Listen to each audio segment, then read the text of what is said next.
Okay, 7.6 is going to continue on with our systems and matrices and how to solve them. So linear matrices, linear systems. So your two equations, lines, can be solved with a matrix. So first you have an identity matrix. So if you every matrix has one. If you multiply A by this matrix, you'll get itself, and it'll work in reverse. They have to be square matrices. So your identity matrix for a 2 by 2 is going to look like this. These columns are all ones. These are zeros. So whenever you type I2, or if you see that, it's talking about this matrix. So let's show how that works. So if you do -2 to 3, 6 to 5, and then we multiply by that identity. If we do this out by hand, 2 times -1, or 2 times 1 is 2, 6 times 0 is 0, so we get -2. -2 times 0 is 0, 6 times 1 is 6, 3 times 0 is 0, and 5 times 1 is 5. Did that not right? 3 times 1 is 3, 5 times 0 is 0, so this is a 3. Then 5 times 0 is 0, 3 times 0 is 0, 5 times 1 is 1, 5. So we get the same thing. And if we did it the other way, we'd get the same thing. We can do this in the calculator. Identity. So if we go into our matrix menu, go over to math, number 5 is our identity, and then you just enter whether it's a 2 by 2 or a 3 by 3. So that's what this is. A times identity 2 and identity 2 times A both give you the same thing. I believe we can do that on our website here. Inverse. Not necessarily. I'll find a way to do it online and get back to you. So any identity matrix, IN, that middle row, middle diagonal is all going to be ones. Everything else is 0, no matter what size it is. So you could always do this on your own. Okay. In order for B to be the inverse of A, multiplying them together needs to give you the identity. So that's really what you need to know about the identity, is if you were to type in your calculator or on that website A times B, and it spits out this, and then it goes the other way, B times A also spits out this, then they're inverses. So find the inverse for this matrix. Let's see, what did I write? I've done that. We're on slide 9 here.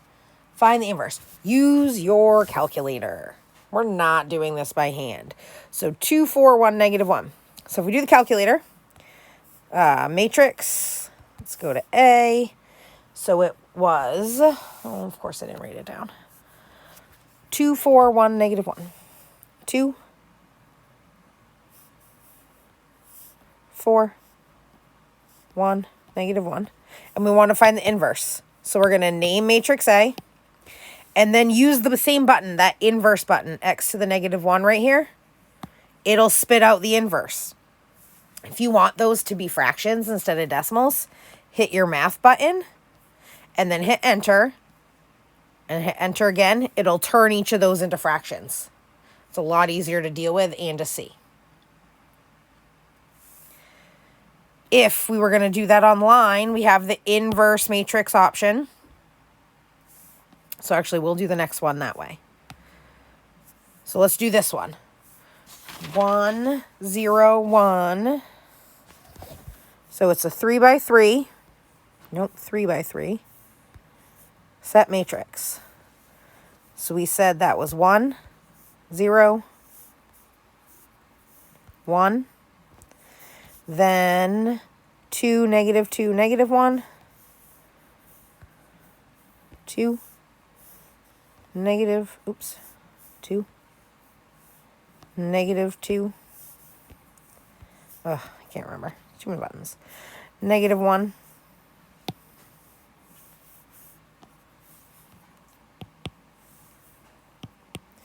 And then 300.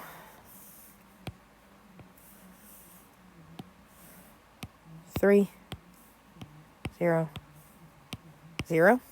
Then calculate. It will spit out the inverse with fractions there. So the calculator and that website do that for you. Calculator, if you turn it into frac, you can do it all at once as they did here, or do it after like I did before. It'll give you the fractions.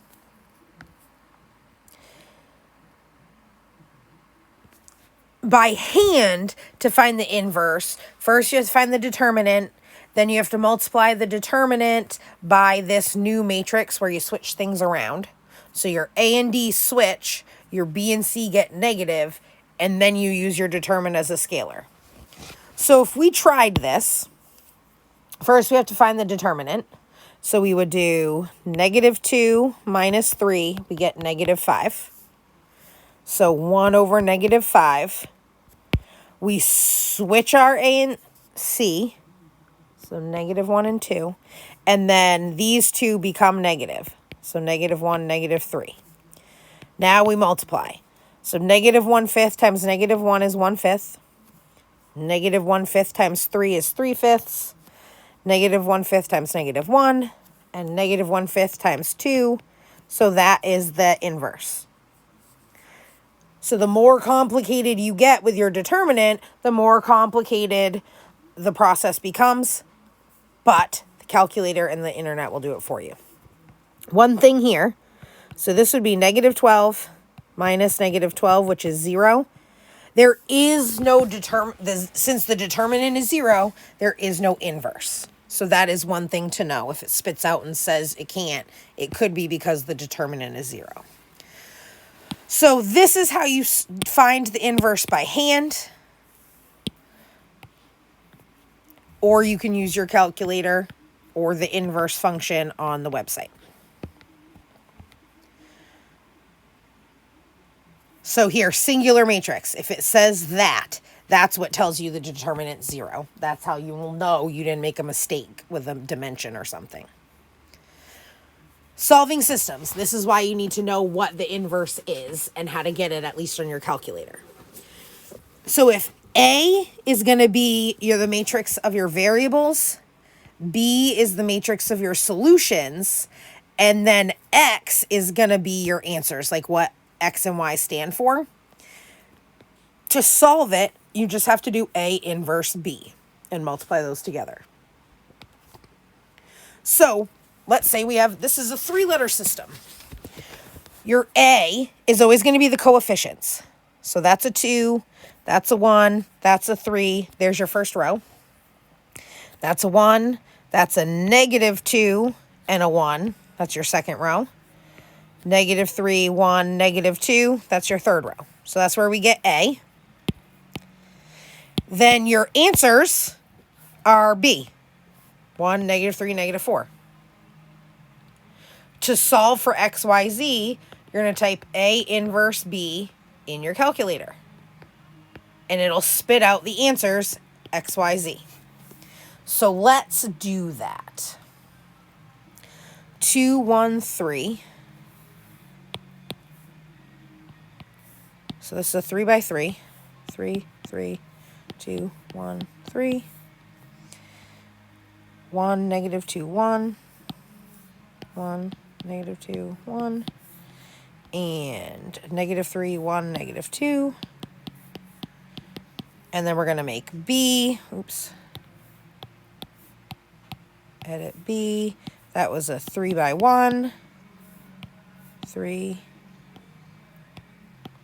by 1.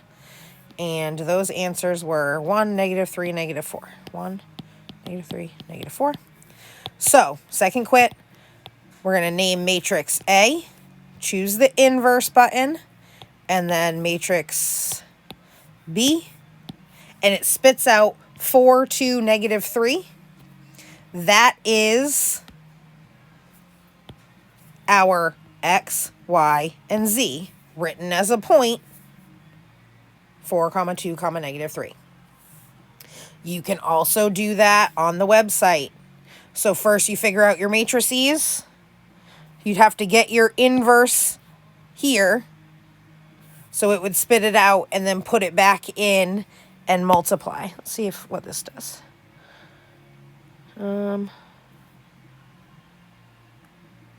So let's see right here. 3, set matrix. We're going to try this and see if this does what I think it does. Good. Okay, so inverse matrix method is how you would do that on here. So we would put the same numbers here. These would be our A's, and then B's your answer. And when you hit enter, it'll give you the solution.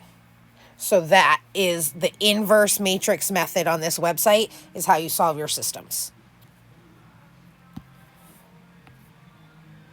Find inverse A, then multiply by B. Okay, so that's how you solve your systems. That's really what we do. Now, we're going to use a system to find an equation. So when we did this with quadratics, we plugged our points in for the X and Y. So with the cubic, we're going to do the same thing. So the points that we're given are -2, -28. So if we wrote that one out, -2, -28. This is our X, this is our Y.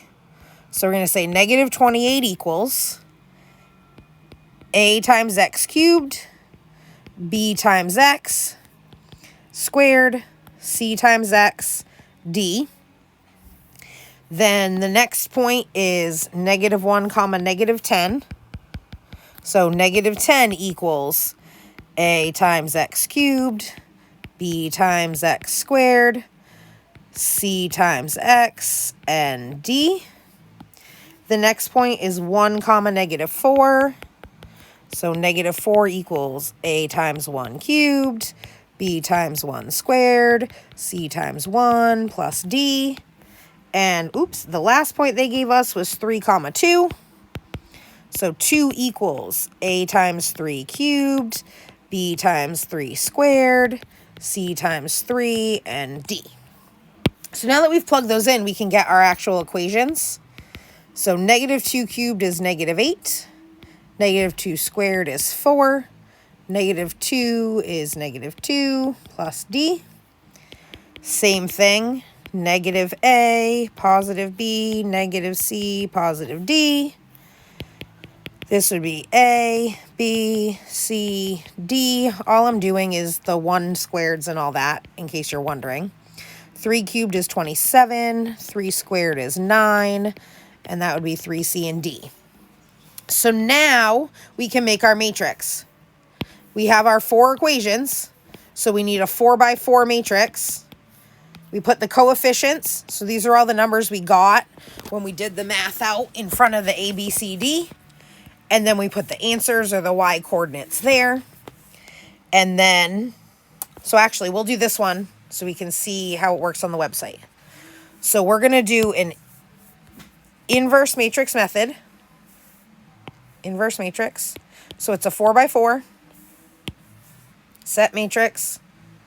So it was 8, 4. So these are what we got when we plugged the points in. -2 and 1.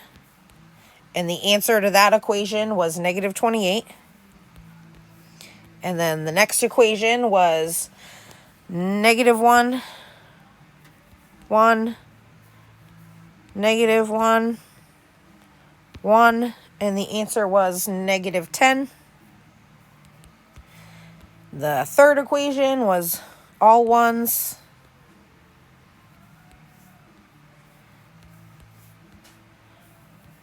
With an answer of -4. And the last equation was 27, 9,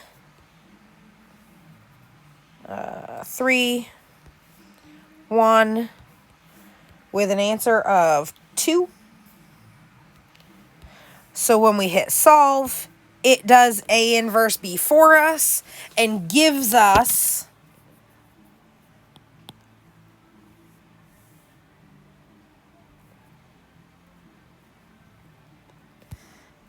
in theory, the right answer, but that's not what I thought I got. So now I want to know if I typed it in wrong. Ugh, it's gone. So anyway, I think I typed it wrong. If not, I'll double check that that works. But when we plug that in the calculator, it spits this out.